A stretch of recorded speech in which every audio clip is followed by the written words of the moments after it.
On est toujours en direct de Radio Plouf et il y a Juliette Magnier-Vassoua qui nous a rejoint sur le plateau de Radio Plouf. Tu es passée tout à l'heure en concert à 19h. Comment tu te sens justement là après cette prestation ? Plutôt très bien, ça va bien, merci. T'as bien kiffé ? C'était super. C'était super. Est-ce que Juliette, tu peux te présenter un petit peu pour les personnes qui connaissent pas encore ton univers Ta musique, ouais. Ouais, raconter un peu ta musique. Oui, bien sûr. Je m'appelle Juliette Magnier-Vassou. J'ai 27 ans. Je suis basco-franco-malgache, autrice, compositrice, interprète depuis près de 10 ans maintenant. Et je joue de la chanson francophone sur ce projet, accompagnée de ma guitare et ma voix. D'accord. Tu as commencé comment à chanter ? Ou la musique peut-être d'abord le chant ? La musique a toujours fait partie de ma vie, d'abord à Madagascar, là où je suis née. Ouais. La musique est très centrale. Puis dans le Pays Basque, la musique aussi, en tout cas le chant est vraiment très central aussi, notamment dans l'enseignement basque, dans lequel j'ai grandi. On arrive à l'école, on chante, on rentre de l'école, on chante. Le soir, on va à la danse, il n'y a pas de musicien, on chante. Donc en fait, j'ai passé mon enfance à chanter, mais professionnellement depuis que j'ai 16 ans, je dirais. Ok, t'as commencé jeune quand même. Oui, au sein d'un duo qui s'appelait Pauline et Juliette. Voilà, on était deux jeunes femmes avec nos guitares et nos voix. Et on a pas mal joué dans le Grand Sud-Ouest pendant 8 ans. D'accord. Et voilà. Et tes morceaux, ils sont inspirés du coup de ta propre vie ? Tu parles toujours de toi. Là, par exemple, tu as réalisé un nouvel album il y a pas longtemps. Oui, il s'appelle Guitare nouée sur corps étanche. Et effectivement, il s'agit de mon vécu, de mon histoire. Ouais. Et aussi dans cet album, je crois on peut retrouver une reprise de 10 ans de nous, c'est une reprise de Ben Mazué. C'est un chanteur que tu adores par-dessus tout. Enfin, pourquoi tu as voulu faire cette reprise ? Alors ça, c'est un autre opus. Ah, en okay. fait, au moment où j'ai été pour des écoutes justement de mon EP, Guitare nouée sur corps étanche, j'ai toujours ma guitare pas loin et Black Joy avec qui je travaille a ouvert les micros le temps d'aller mettre un chou au four et j'ai comme tous les matins, j'ai l'habitude de faire chanter 2h30 de guitare-voix pour me réveiller. Et j'appelle ça ma routine. Et j'ai chanté des chansons qui me tenaient à cœur, dont 10 ans de nous de Ben Mazué. Est-ce que c'est... Oui, vas-y, pardon. Finalement, ces chansons, on a décidé de les sortir et elles constituent l'opus Les Routines. Et du coup, c'est une musique où tu te ressens dedans finalement. Oui, cette chanson me parle. Je ne chante que des chansons qui me parlent. Oui, 10 ans de nous, Ben Mazué, artiste que j'aime beaucoup. Oui. Et dans ta musique en général, tu parles de quoi ? Tu parles d'amour, d'amitié C'est quoi la thématique que tu adores aborder dans tes musiques ? Ça dépend de ton mood ? Je crois que la thématique globale, c'est le lien. J'aime bien décortiquer le lien. Je crois qu'en tant qu'auteur, autrice, compositrice, interprète, on est un peu des investigateurs, des explorateurs, exploratrices du monde qui nous entoure. Et moi, c'est le lien qui m'obsède depuis... Et t'as commencé à écrire assez tôt après avoir chanté ou c'est venu plus tard ? L'écriture, j'ai toujours aimé écrire, je dirais, depuis petite. Mais des chansons, je dirais que j'en ai écrit depuis que j'ai 17 ans, quelque chose comme ça. Au départ, de manière tout à fait intuitive, et c'est d'ailleurs toujours le cas aujourd'hui. Mais j'aime écrire un petit peu tous les jours. Pas forcément des chansons, mais l'écriture m'accompagne. Elle me permet de m'élever, de comprendre, de ne pas avoir peur, de m'arracher un peu de moi-même aussi, des fois. Tu as dit quoi ? De t'arracher ? J'ai pas bien entendu. De m'arracher un petit peu de moi-même. Ok. C'est-à-dire de penser au dehors un peu plus que au dedans, même si c'est important. Mais des fois, on est un peu embourbé avec soi-même et ça me permet de regarder un peu vers l'extérieur. C'est une forme de libération finalement. Enfin, c'est un échappatoire l'écriture pour toi. Oui, il y a une dimension cathartique, c'est sûr, mais c'est aussi un moyen d'aller voir à l'intérieur, paradoxalement, un peu plus et de me connaître aussi quelque part, puisque quand j'écris, je construis une pensée intérieure, intime, et à la fois, elle permet aussi de créer du lien vers l'extérieur, une fois qu'elle est travaillée par la musique. Et donc, tu as commencé en duo, comme tu disais. Oui. Je crois que vous avez beaucoup tourné dans le Pays Basque, toutes les deux. Oui. Et est-ce que c'était plus simple, justement, de commencer à deux, surtout que vous étiez très jeune ? Ça t'a permis peut-être d'avoir une épaule sur laquelle te reposer ?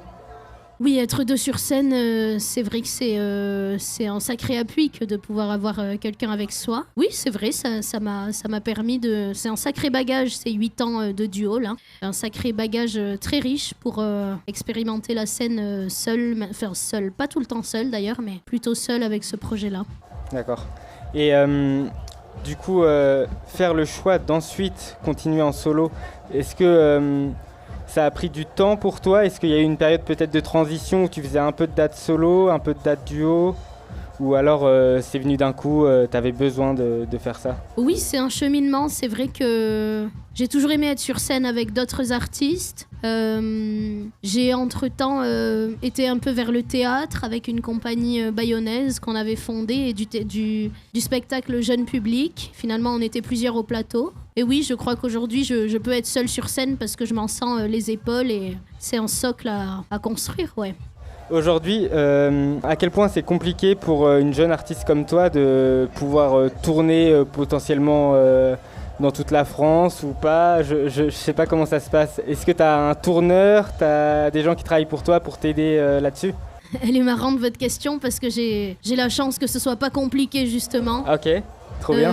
J'ai la chance d'être entourée, j'allais dire depuis peu, mais comme le projet est très jeune, finalement, voilà. Donc oui, je travaille avec une équipe, une petite équipe qui est très humaine et très porteuse.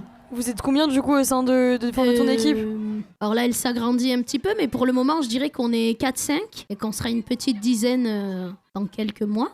Ah oui. Une dizaine carrément, parce que du coup vous allez monter un groupe? Ah pardon, Non, moi je sais pas. parle de l'environnement. Moi je suis à l'ouest. Mais non, après au plateau là, je serai toute seule pendant au moins 1 an. Mais il m'arrive sinon jusqu'ici d'être accompagnée de cordes, donc d'une violoncelliste et d'une violoniste. Et toujours avec cette idée du lien, que les cordes ça crée du lien, ça lie, c'est ce qui nous tient. Donc il y a les cordes, il y a le violoncelle, le violon, les cordes de la guitare et les cordes vocales. Et maintenant l'enjeu c'est de venir penser une dramaturgie, des lignes de sens pour que les chansons deviennent le sous-titre de quelque chose de plus grand et voilà, penser un peu une mise en espace, quelque chose qui serait plus de l'ordre du spectacle que du concert, bien que les deux se servent. Voilà où j'en suis. Et dans cette équipe dont tu parlais, des métiers qui sont un peu de l'ombre finalement, qui sont pas au plateau, si tu les décomposes comme ça, c'est quel type d'équipe, c'est quel type de métier? Un tourneur, un label et le label c'est plutôt pour le moment je travaille avec les Rythmes Rubans. C'est un label qui me permet d'enregistrer de la musique comme j'aime avec Blundetto à l'intérieur et Jérôme Caron, qui sont 2 musiciens et producteurs, techniciens du son, très à cheval sur justement les textures de son, le travail du son. Et c'est quelque chose qui m'intéresse vraiment beaucoup à l'intérieur de la création. Le son dit beaucoup de ce que je souhaite dire, raconter. Je suis désolée, mais on s'approche tout doucement de la fin. En tout cas, c'était vraiment un plaisir de te recevoir, Juliette. Merci. Si on a envie de te suivre sur les réseaux sociaux, on peut te retrouver comment? Sur Instagram, par exemple? Oui, tout à fait. Juliette Magnevassou, qui s'écrit Magnevasoa. Sur Instagram, récemment, j'ai pris TikTok. Mais voilà, ces 2 réseaux sociaux vous permettront d'aller écouter la musique. Et oui, sur les plateformes de streaming, et évidemment. Toutes les plateformes également. Donc ton dernier projet, c'est Les Routines, c'est ça? Oui, D'accord. les 2 projets existants, c'est Guitare nouée sur corps étanche et Les Routines. Ok, on pourra aller écouter ça. Et j'ai écouté Les Routines, c'était vraiment un super album. Les musiques, elles nous emportent, j'ai adoré. C'est un très beau travail. En tout cas, merci à toi d'être venu sur le plateau de Radio Plouf. Merci à vous. On va terminer, Emilia Yakic, avec une question. Comment vous imaginez l'avenir des festivals, notamment pour les Francopholies? Comment vous imaginez ça? J'espère et je sens et j'aime me dire que les gens auront toujours envie de se retrouver, de se rencontrer autour de la musique. En tout cas, c'est ce qu'on défend en premier lieu. J'imagine qu'actuellement, en fait, le fait d'être un festival à taille humaine, d'avoir la possibilité de venir un soir sur une grande scène, mais qui est sur 12 000, comme on le disait tout à l'heure, et le lendemain de pouvoir faire un atelier de DJ. On a fait ça pendant le festival, et le surlendemain d'aller voir une folie littéraire où là, on a plutôt des artistes qui ont écrit des livres, qui parlent de leur ouvrage. En tout cas, qu'il y ait une nombreuse forme comme ça qui soit proposée dans les festivals pour qu'on puisse toujours surprendre le public qui vient nous voir d'une année sur l'autre, les nouveaux comme les fidèles. Et voilà, et je pense que voilà, c'est porteur de sens aussi que Boire la tasse se crée à 3 ans et aujourd'hui, voilà, presque 1000 personnes qui seront là ce soir. Et vous imaginez comment aussi l'avenir du festival Boire la tasse, vous imaginez comment l'avenir des festivals émergents, ouais. Bah, je crois qu'il y a un vrai engouement pour les micro-festivals. Ça, il y a une vraie tendance, si on regarde un petit peu, il y a plein de... Et pourquoi les gens ils préfèrent aller dans les plus petits festivals du coup ? Eh ben, moi je pense que parce que peut-être on voit mieux les artistes. Je sais pas, je parle aussi d'expérience personnelle, parce que on a l'impression d'être accueillis par des gens qui nous ressemblent et pour qui on n'est pas un parmi d'autres, un flux comme tu dis, mais vraiment voilà des individus et voilà, et qu'on a envie de nous accueillir. Donc il y a une certaine proximité, il y a quelque chose du lien, justement, de la taille humaine, qui voilà, et puis finalement sur des formats qui se diversifient aussi. Quand on voit là les associations qui sont présentes pour protéger l'océan, quand on voit voilà les créateurs aussi de textiles, enfin il y a plein de choses autour de nous qui font partie de l'expérience du festival. C'est quelque chose qui plaît beaucoup parce que ça fédère des acteurs différents dans un même temps donné où la musique est aussi présente à une part importante. Mais voilà, les gens ont besoin de ce lien-là. Et finalement, c'est peut-être important qu'il existe plein de festivals, dans le sens les Francopholies ou par exemple Boire la tasse, parce que les gens s'identifient à différents festivals, j'imagine. Ah mais non, mais oui, ils peuvent aimer les deux en plus. Mais oui, plus il y en évidemment, a et mieux c'est quoi. Vraiment, voilà, j'adore l'idée. On a toujours soutenu les petits festivals. On a beaucoup travaillé à l'époque avec le Coconut Music à Saintes qui n'existe plus depuis 2 ans, mais on travaille là régulièrement avec Nouvelle Scène à Niort. J'adore entendre que Caroline, qui était là tout à l'heure, elle a commencé, enfin ses premières expériences de photo étaient au chantier, puis après aux Francopholies, et de se dire que ça crée aussi un terreau pour le territoire, pour que voilà, d'autres événements plus petits puissent avoir des professionnels.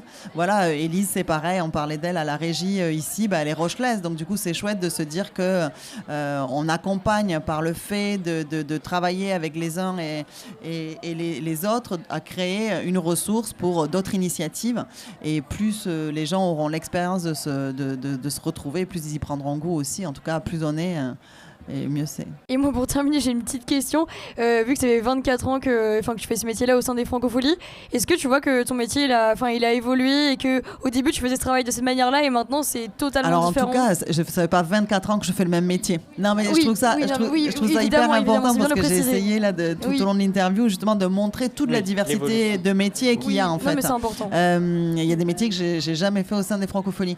Il n'y a pas de lassitude, autrement j'aurais arrêté, je pense.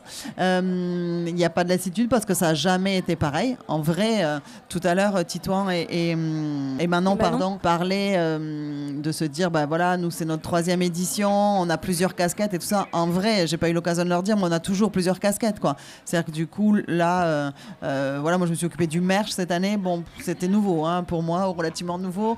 Donc il y a pas de lassitude en fait. On n'est pas, c'est pas des moments, c'est pas un événement n'est jamais la reproduction de ce qui s'est passé l'année précédente pour le moment, mais aussi pour l'équipe qui l'organise. Mais merci à vous d'être venu sur Radio Blue. C'est la fin de Radio Blue. Merci à vous, bravo. Merci à vous. En tout cas, c'était un plaisir. Je suis désolée, c'est passé super vite. On avait encore plein de questions. Merci à toi, Juliette. Vraiment. Belle soirée. Merci. C'est qui se contredit, c'est sans se dénoncer. J'aime les gens qui tremblent, que parfois ils ne semblent capables de juger. J'aime les gens qui passent moitié dans leur godasse et moitié à côté. J'aime leurs petites chansons, même s'ils passent pour des cons. J'aime ceux qui paniquent, ceux qui sont pas logiques, enfin pas comme il faut. Ceux qui avec leur chaîne, pour pas que ça nous gêne, font un bruit de grelot. Ceux qui n'auront pas honte de n'être au bout du compte que des ratés du cœur. Pour n'avoir pas su dire, délivrez-nous du pire et gardez le meilleur. J'aime leurs petites chansons, même s'ils passent pour des cons. J'aime les gens qui n'osent s'approprier les choses, encore moins les gens, ceux qui veulent bien être qu'une simple fenêtre pour les yeux des enfants. Ceux qui sans oriflamme, les daltoniens de l'âme, ignorent les couleurs. Ceux qui sont assez poires pour que jamais l'histoire leur rende les honneurs. J'aime leurs petites chansons, même s'ils passent pour des cons. J'aime les gens qui doutent, mais voudraient qu'on leur foute la paix de temps en temps. Et qu'on ne les malmène jamais quand ils promènent leurs automnes au printemps. Qu'on leur dise que l'âme fait de plus belles flammes que tous ces tristes culs. Et qu'on les remercie, qu'on leur dise, on leur crie merci d'avoir vécu. Merci pour la tendresse. Et tant pis pour vos fesses qui ont fait ce qu'elles ont pu.